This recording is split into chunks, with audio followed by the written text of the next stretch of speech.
Thank you very much, Annie, and thank you all for coming here. I'm very proud that we managed to get this far. Always nice to see that a few thoughts between good people can eventually turn out to be reality, and this is certainly something we have looked at for a while, and we're very happy to launch it here today. Ayn Rand has meant a lot to me during my life. It's meant a lot to this business. So I'm very happy to actually also launch it here in Saxo Bank, which is my day job, because we have integrated a lot of the ideas of Ayn Rand in this business. There's a few thank yous I want to start with, and if somebody feels left out, it's because there's so many. But we have a lot of international organizations and think tanks visiting us here today. We're very grateful for you taking the time to come here to see us, and I'd like to say thank you to the Adam Smith Institute. I would like to say thank you to Liberales Institute. I'd like to say thank you to CEPAS, Austrian Economics Center, Friedrich Naumann Stiftung, the European Students for Liberty, the Institute for Radical Capitalism, the Entrepreneurs Association of Slovakia, Liebeck, Objectivism, Timbro. And if anybody's left out, then I apologize, but all of these good people are here, and I'm sure that there are many other good people as well. I know there are some leading Danish and international businessmen. Thank you very much for taking the time. I know there's a lot of classical liberals and libertarians here. I know there are, of course, some Ayn Rand enthusiasts and objectivists. I know that we have also academia here specializing in philosophy and in Ayn Rand, of course. And last but not least, I'd like to say thank you to everybody. I haven't mentioned if there's anybody left in the room, but thank you to everyone for coming here to actually join us and celebrate this with us today, and hopefully also learn a little bit more about why we're doing this and why we find Ayn Rand so interesting. Of course, a special thank you goes to the Ayn Rand Institute, to Yaron Brook, to Carl Barney that has helped also do other events here in Europe, to Robert van Dortmund that has also played a significant role in putting this together, and also of course to Annie. Where did you go? Annie, that's going to be the director of the Ayn Rand Institute in Europe. And finally, although I can't see him right now, I would of course like to thank my partner through many years, Kim Fornet, who I've worked with for the better part of 23 years, building this bank. And without us being aligned on this interest in Ayn Rand and on everything we have been involved with in that context, without Kim and I agreeing on that, then we would not have done all that we have been through so far. So of course a great thank you to Kim and to everybody in the bank that also has been very supportive over the years. Now, how do we get to this point? Well, actually, there's one last guy I'm going to say thank you to, sitting over there in the corner, obviously with a cold, Steen Jacobsen, our chief economist, because once after a holiday, I think it must have been around about year 2000, Steen came back from some beach, and he threw this disgusting little sun oil drenched paperback on my desk. He said, "You have to read this book." Actually, it wasn't the first time somebody suggested I should read Atlas Shrugged, but unfortunately I didn't listen when I was 18, and other good people suggested it to me. So I had to wait another approximately 20 years, but I do owe a thank you to Steen for having insisted that I got round to it.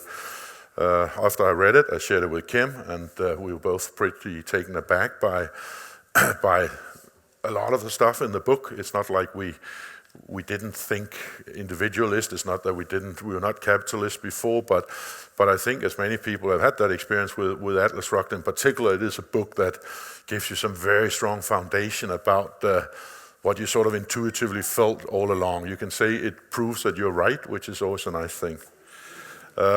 Subsequent to that, we worked it into the corporate statement of the bank. You will see around the building, you will see a number of prints on the walls and on the mirrors, etc. And many places we have actually 7 virtues that we have integrated as a value set in Saxo Bank, and really try to explain to people that work here why we believe that the 7 virtues of Ayn Rand actually is not just the foundation of a successful life, but actually works, I would say, equally well for the foundation of a successful business. Over the years, we tried to distribute Atlas Shrugged in particular in many different contexts. I think we must have handed out about 20,000 at this point to, of course, to employees, but also to basically anybody else that was around that we felt needed a little bit of improvement in their ideas. So I would say there are not many politicians in Denmark that haven't been receiving one, and many opinion influencers, journalists, and other interested parties. I think that these values or virtues are probably the base of most successful businesses because I don't see how you can really run a successful business if you don't sort of roughly live up to many of those thoughts. But I think why not be specific? I mean, and for Kim and I, it always has been important to be quite specific about the philosophical foundation about this bank, where we wanted it to go, how we wanted it to operate, how we wanted it to behave, and in that sense, the application of the 7 virtues have been very useful in terms of being very specific about the behavior we wanted to drive, the values that we wanted people to treat each other with and treat our clients with and treat the surrounding society with. So that has meant a lot to this bank, and that's also why I'm very, very pleased that we get the chance to launch this important initiative right here. Now, there's no doubt that there is a need for Ayn Rand, also in a European context. Some of the U.S. objectivists and Rand enthusiasts are very concerned about the situation in the U.S., but I think when they come to some of the social welfare states in Europe, they understand that their challenges are moderate. And in fact, I do remember, I think you said, Carl, the first time I really explained to you about this, you said, shouldn't we just give up this European thing? But you subsequently supported it very much. But it is certainly very needed here. As I said, it's about 13, 14 years since I read Atlas Shrugged the first time. At that time, I estimated us to be around about page 400 in this very long book, but I would say today we're probably more like page 800. A lot of stuff has happened, and a lot of it has gone very much the way, unfortunately, that Ayn Rand described that it would be. One major challenge that we have on top of all the local challenges in the social welfare states is, of course, the EU, this overbuilt that we have now to influence a lot of our thinking and do a lot of our thinking for us and give us all the laws. I think I read somewhere that well over half of the laws in this country, for example, actually come straight out of Brussels. So the idea that we have a lot of influence in our own country is actually limited. And of course, building these huge bureaucratic, centralized overbuilds on democracy can only lead to lack of accountability and lack of transparency, and clearly also increasingly to lack of public support. You can see a lot of parties around Europe very skeptical and very, very negative on the current situation. The EU actually having a lot of progress. So a lot of additional complications in Europe, in my view. And of course, we have our own Project X, the euro, that has caused a lot of trouble to some of the countries in here. Of course, we also have a complexity in Europe that makes it a little bit harder to reach out the same way as you can do in the US. We have many more language barriers. You'll see over there a selection of books that we found in different European languages of Atlas Shrugged. So there, to reach out very broadly, you actually in Europe you need more than the English language to really get out there, and that's very much a part of what we're trying to do here to translate and to bring our websites, etc. that also cater for a number of the many languages in Europe, and I believe that you will touch a little bit on what we're actually trying to achieve here. and of course generally promoting Ayn Rand's books, the Institute, its speakers, etc. We will not be doing in any foreseeable future a lot of the research and analysis that's being done in the US, so you can say this is more about awareness and bringing out to Europeans also many of these highly relevant ideas, and to get also the educational system to recognize or even just know about Ayn Rand. When you look at the Danish debate, I assume many of you are Danish here today, you will see actually that we managed to not make Ayn Rand a household name. That might be a bit of an exaggeration, but she is today somebody that's being quite broadly discussed. Unfortunately, not always at the intellectual level that you would like. I like to see them as the Google opponents, people that Google Ayn Rand and then try to find a few sound bites, and then they will write an editorial, or they will go on the TV and proudly pronounce that they haven't read the book, but they really feel bad about it anyway. And this, of course, we owe a special thanks to Christopher Asruni for having taken a lot of that crap on our behalf. But at least it makes people feel like they want to read it, they want to read some of the works, they want to understand what is all this about. So in that sense, all news is pretty much good news, and I think people bringing up Ayn Rand's philosophy, even if they're dismissive or negative about it, actually helps more intellectually minded people to maybe think, maybe I should read this book to understand a little bit about it. So everything helps create visibility. So we shouldn't be sorry about that. The Ayn Rand Institute Europe will initially, and also again for the foreseeable future, be largely virtual. We have a very nice building in California. We don't need another one. But it's about creating alliances, about finding the pockets of interested people around Europe, and in general, just try to help organize different tours and press work, etc. So it will be an organization that builds quite heavily on the solid infrastructure in the US. And we have managed to secure quite a lot of, I think, people helping out already. And I think if we can repeat the visibility that we managed to create here in Denmark for Ayn Rand in some other countries, I think we have gone a fairly long way. The relevance is very much there, although it's more than 30 years since Ayn Rand's death.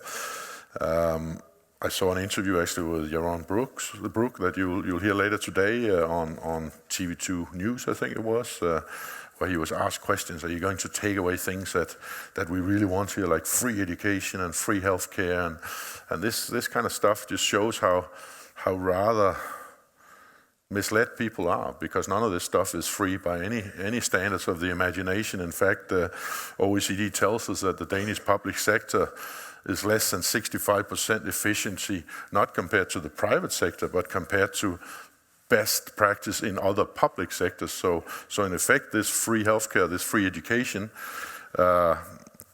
is delivered at approximately at least 50% more cost than a private sector would be likely to deliver it. And on top of that, it's being delivered in a very poor and very standardized quality. So I think it's very important to get people to understand what the world and how it works and how it's put together. I mean, we have the 8th highest healthcare cost in the world, and from a qualitative assessment, we are around number 35 in the world. We have one of the most expensive educational systems in the world, but our young kids are well down on the PISA rankings, and we do not have a single university in the top 100 in the world, right? So in spite of having a hugely costly educational sector, most important, I think, is that we have a society where personal accountability and personal moral is sliding away. People don't take very much responsibility for their life, and they get many excuses not to do so. But I also think that the respect for traditional democracy, negative personal rights, etc., is a very big threat to our societies here in Western Europe. We have victimization of a large part of the population that are being told that they are not good enough to do anything themselves, and that they should only rely on help from the government. And at the same time, you have all sorts of initiatives pricing also these people completely out of the market, so that they have no chance of really building a life with content, with being able to be productive without being able to contribute to society, and hence not building an awful lot of self-esteem. So we have really a system in many European countries where we have this political and government official elite that is dominating society and actually not delivering very well in return, and at the same time, of course, looting the productive sectors of the society. So we are looking at huge steps around Europe. We're looking at nearly unprecedented deficit for governments. We are looking at countries at or close to default. And I think basically we have to realize that unless some changes, some reforms are happening, the welfare state is on a course directly for a collapse and a major crash. And I think that is going to be highly unpleasant. It's described very accurately how that kind of dynamic could work in Atlas Shrugged. But I think we owe it to offer some kind of alternative and some kind of different way of analyzing this society's problems. And what we can see is that Ayn Rand and her works also capture European publics around the continent. We see that there are a lot of young people searching for new solutions because they know very well that they're getting the short end of the stick here. This stuff might have worked reasonably okay for their parents' generation, but now that all the bills are coming in, they're going to be paying huge amounts of tax for the rest of their lives. But the social welfare state is just going to slowly collapse around them. So a lot of young people are actually looking for new avenues, for new ways of looking at the problems that we have. I have been very happy when we've passed out these approximately 20,000 books over the years, how many people have come back and said, thank you so much for making me aware of this book, just as I just thanked Sten here 14 years later, that people actually really appreciate that you bring some new ideas to their attention. So I would say that the main target here will be the younger people and the productive people in society, and give them some confidence in the value of the work and the value of their contribution, and how we can try to drive these societies in a more sensible and a more long-term sustainable direction. So that was my little intro. We have two eminent speakers here. We have Eamon Butler from the Adam Smith Institute, and very thankful that you also have arranged in recent years an annual event around Ayn Rand, and obviously we have the chief of the Ayn Rand Institute, Yaron Brook, afterwards. So again, thank you to everyone here for joining us today.